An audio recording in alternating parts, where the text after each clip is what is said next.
Howdy howdy, you're watching part 2 of my set 2 breakdown video. If you haven't seen the first one, I'll have it linked down in the description below, but without any further ado, let's just get right into it. Unlike Blaze, Primal, and Haven, Astral gets no new archetypes in set 2, just support for the old stuff. So let's start off with Ultimate Galaxy Soldier Brave Nova Zeta, which can evolve onto a level 5 or higher mecha, most likely the OG Brave Nova, and if it is the aforementioned Nova, it gets 5k power for each ally it fights. Well, what do I mean by each ally? Well, by shuffling 10 exiled cards back in the deck, Zeta can attack all allies your opponent controls at the same time. This becomes only 6 if it's evolved. Basically, smack them down in Brave Nova, kill your opponent's entire board for 6 exile, and laugh at your opponent and you make other allies see the swing phase or provide solid blockers. Mecha also receives Brave Shield, which is just Armored Shield Dragon, but for white, Planet Piercer Dungeoneer, which gives 2k power to itself for every ally shuffled back into your deck during the turn. Mechanical Dodge Sparky exiles a mecha from hand to add a meta spell with aura from your deck to your hand, then unexpends if you control a human, probably Lisa. Then Chrono Transceiver lets you add back any mecha ally from exile for free. And Deep Space Explorer is a level 0 that unexpends one spirit when exiled by any means. But we're still not done, as Mecha gains 2 new spells in the form of Cosmic Metropolis Nova, which exiles a mecha from hand when you invoke one to draw a card, and Engage Emergency Power is a combat trick that does last second interception for mecha by shuffling exiled cards in your deck, equal to that ally's level. Emergency Power I can't imagine being bad, considering how widespread LSI was played, but the cost might make it a bit too costly, so experiment and see the results. And Metropolis is some nice recycling that does combos well with their other aura development hanger. Next is Star. Wait, that's not a star. Kuroto's Observatory Scholar is just a human that evolves onto a level 4 or higher star, then exiles the top card to add a level 3 star from exile back to your hand when invoked by any means. Then if you have 10 or more exiled, you can exile an ally from its core to add a copy of a card with the same name from exile to your hand. Outside of his poor stat line, his ability to recycle things from exile cannot be understated, making him a very versatile resource maker for the deck, as if it needed any more of that. But Star does get 2 more constellations in the form of Ares and Starred Serpent, which both exile the top card of deck, and for 9, Serpent can shuffle a spell with aura into the deck, and 10 can make Ares give 1 drawback in addition to minus 5k power to an ally your opponent controls. Overall, I think Ares is a bit underwhelming with poor stat line, but Serpent is some nice aura removal built into Star's gameplay. The other new star is Avatar of the Nucleus, who exiles the top 2 of your deck to add any level 2 or lower star from exile to hand. Yeah, this guy is absolutely insane. Good stats, good recycling, he's an absolute Giga Chad. He's not great turn 1, but once your exile piles up, you'll have plenty of targets. And to help with that, you have Pulsar Racer and Photon Howler, who exile the top 2 of your deck and up to 3 allies from Lost Area respectively. Pulsar is absolutely staple in Star strategies, and Howler is run by preference. Star gets a pair of new spells as well, their own Necromancy in the form of Stars Aligned, and their own Searcher in Star Sign Reading, which checks the top cards of your deck for a star ally equal to the number of exiled cards and adds 1 to hand. Honestly, I don't think reading is necessary in a deck that's so consistent, but Stars Aligned when you invoke any star from exile is absolutely crazy, and should be heavily considered at 1 or 2. Just a few generic cards to round off here. Lilia Cyber Commander synergizes with her OG counterpart by evolving into any level 4 or higher Astral, and when invoked you can reveal a level 1 in your hand and bot deck it to draw a card. But if you bounce an ally to hand this turn, i.e. with the OG Lilia, you can invoke that ally for free and then unexpend if this was evolved. That's a lot of words for one effect, but the gist is reveal level 1, bot deck it to draw, or invoke it if you did funny bounce this turn. Informed Elemental is a level 2 that simply lets you sack it to draw a card, keep this in mind for your Abyss decks, and Astral Reactor is a spell that lets you bounce any Astral you control to the hand to exile the top card of your deck. Ultimately, Astral's new support helps to bolster its strategies from set 1, i.e. rolling around exile and explains heavy consistency, but ultimately there's not that much to talk about here, so let's just go ahead and move on. Tidal. Feels good to be back where my card analysis started. Well, like the first video, Tidal gets a brand new set of monsters in the form of wizards and tomes, revolving around auras and gaining benefits from having a lot of them. We'll start with their new boss monster, simply called the Keeper, who once per turn can search your deck for any aura in the entire game and add to your hand for free. But then, if you control 5 or more spells with aura, your Tidal allies gain 7k power until end of turn. So, never mind how crazy searching for any aura in the existence is, he also decides that all your titles just become the biggest, fattest kids in the playground if you've hoarded enough auras already. Needless to say, this dude is absolutely worth playing if you can afford to be doing some reading. Instead of continuing through the monsters this time, I think it's appropriate to show off the new series of auras known as tomes, as the entire wizard gimmick revolves around them. These being the Tome of Knowledge, Memories, Mirage, and Strength. Knowledge lets you draw one card, Memories recycles a tome from Lost Area, Mirage lets you cast another of itself from deck, and Strength gives you one of your allies 5k and 1 level until the end of your turn. The general gimmick is to stockpile as many of the books as you can on your field, as all their allies revolve around having a lot of auras, so keep these 4 in mind. Next up, we have Medallion High Sorcerer, who simply destroys any restrained ally if you have 5 or more auras on the field. She can take some setting up, but once you have 5 auras, she'll be perpetually online forever, and her low cost means she's nothing to scoff at. The new level 3 is Avid Reader, which is one of my personal favorite cards of all time. It has 2 effects, one that when invoked lets you add an aura from the top 4 of your deck to your hand, and at the end of your turn, you can sack it and discard to search your deck for any wizard with a level equal to or lower than your auras and invoke it without Restraining Spirit. This card is absolutely your main playmaker, as it tunes into any wizard to ever exist, even the ones of not Tidal variety, and does so by doing its main gimmick and getting you a search. Run 3 and never any less unless you're crazy. Barrier Gatekeeper lets you destroy a spell your opponent controls, in addition to milling one card at the cost of only 1 expend, making him very generically useful in Tidal splashes. History Enthusiast lets you recycle any wizard or tome spell to the top of your deck at no cost. Library Secretary is an amazing level 1 who can discard a hand card to draw, or draw 2 if you discarded an aura. Apprentice Scholar lets you discard a spell with aura to draw and expend a spell. And the Widow Baby level 1 Aspiring Guardian can make itself Widow re-engaging if you have 3 spells with aura. Ooh! Whew, finally out of that library. Time to get back to the big Leviathan boys. Blue Wave Servant Ruelio evolves onto any level 5 Leviathan, and when doing so makes it so all restrained allies and opponent controls just blanket lose their effects. And so when he's on the field, he also just floodgates the opponent's entire Lost Area Necro Valley style. Needless to say, it's a nice change of pace from the Millfest of Set 1. Don't worry, we still have some of that. But still, he's a solid double floodgate on a good stat line, so keep him in mind. Making it easier to play him is the new level 4 Enraged Leviathan Durak, who can restrain one ally your opponent controls, but makes it so all your allies can't attack directly, and he gains 1 level. Well, what's the point of the level if you can't swing face? Well, it exists exactly to summon Ruelio and no other reason.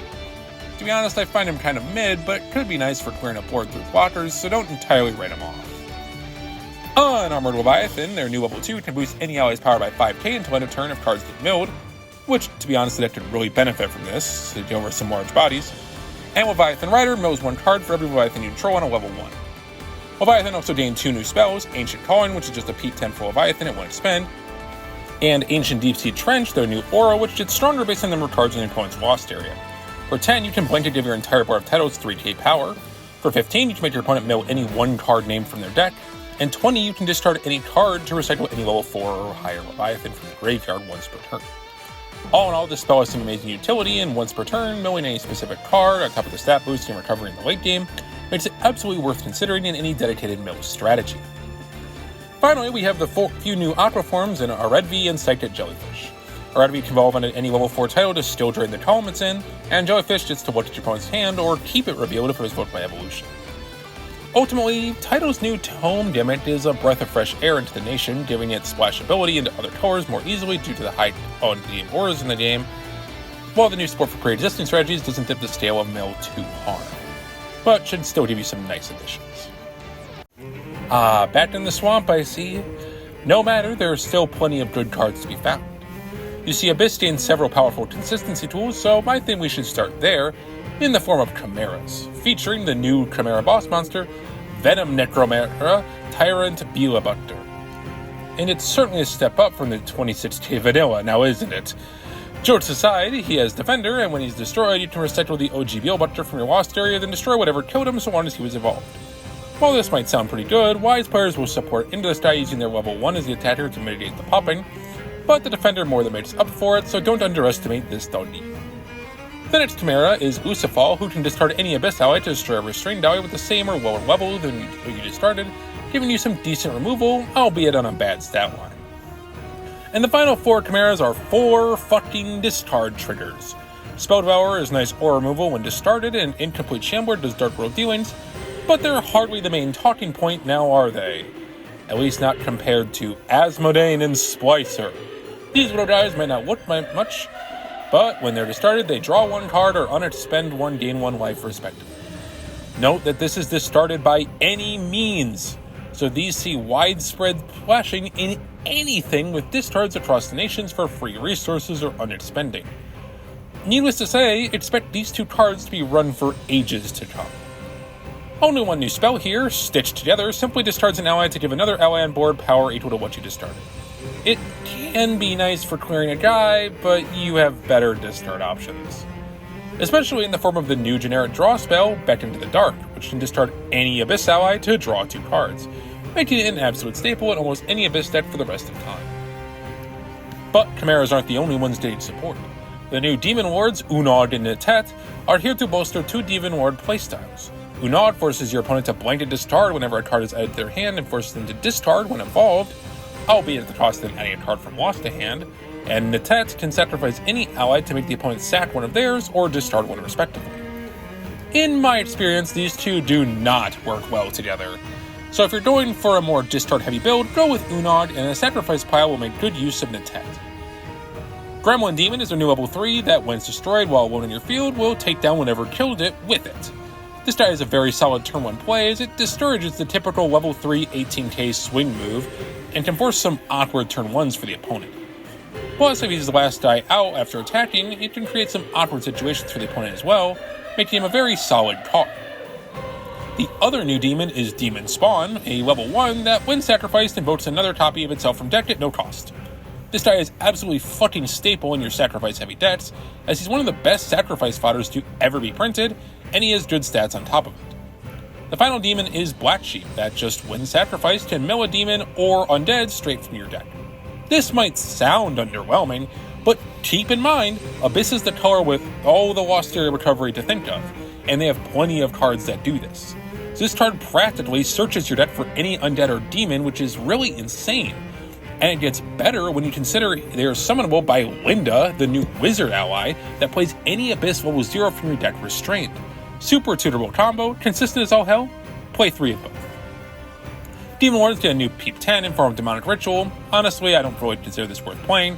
And Dayton's Domination is a new spell that sacrifices an ally to make all allies your opponent controls become Abyss Nation for the turn, and makes their power 0 in battling your Demon Lord. This card is neat, but I find its utility isn't ultimately all that needed. So it's not really a thing for me, but play it as you wish. The final few cards exist for Undead. Mindless Gravekeeper is a crazy level 2 that lets you mill a copy of any ally in your Lost Area from your deck on a good stat line. Mass Grave can summon another of itself from deck when it's destroyed once per turn. And Decompose sacks an Undead to draw a card. Our final allies to talk about are Genocide Parasite, which, yuck, ugly.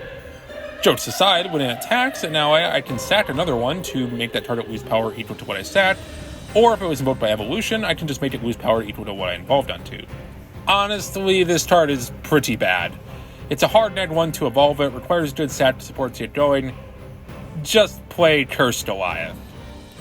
Lilith Deceitful Succubus is a vampire that can sacrifice another Abyss ally to keep itself alive whilst restrained, and can also sacrifice another ally to give any other ally 13k power until end of turn.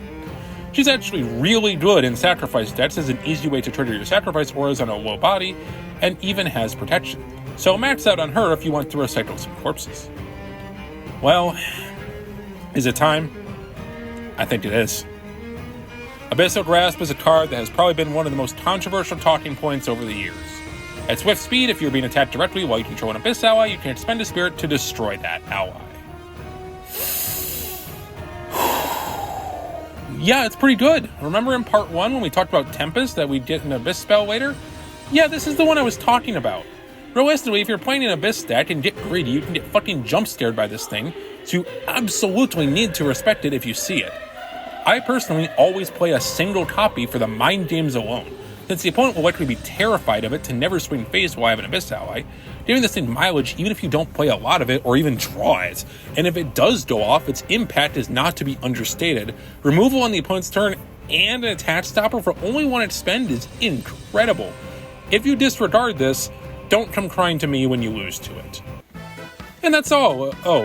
Divine Puzzle Bots and Break Your Limits are the 2 new neutrals, with Divine Puzzle Bots being Shard of Greed, expending 1 spirit at the end of each turn to add a card to its core, with the effect to destroy it during your turn to add all of those cards to your hand. And Break Your Limits when you search your deck for any ally with evolution, with the same nation and class as an ally you control. Realistically, these are okay. But that really is it. No more cards. This is the entirety of Set 2 of the Arakai TCG talked about in 2 videos. Realistically, this will all be completely irrelevant by the time Set 2 testing is over. But once it is over, I plan on remaking these videos, all updated to be finalized for retentive time. So don't be surprised if anything I talked about here has been changed entirely in a month or 2. But I still felt it was worth making regardless, because ultimately, new players are going to need to figure out Set 2 from somewhere, and I can't imagine all of these will be completely changed, so I'm sure there's going to still be some knowledge here even after an errata list or 2. But that is all for today. Until next time, I'm Shitabane, and have a nice day.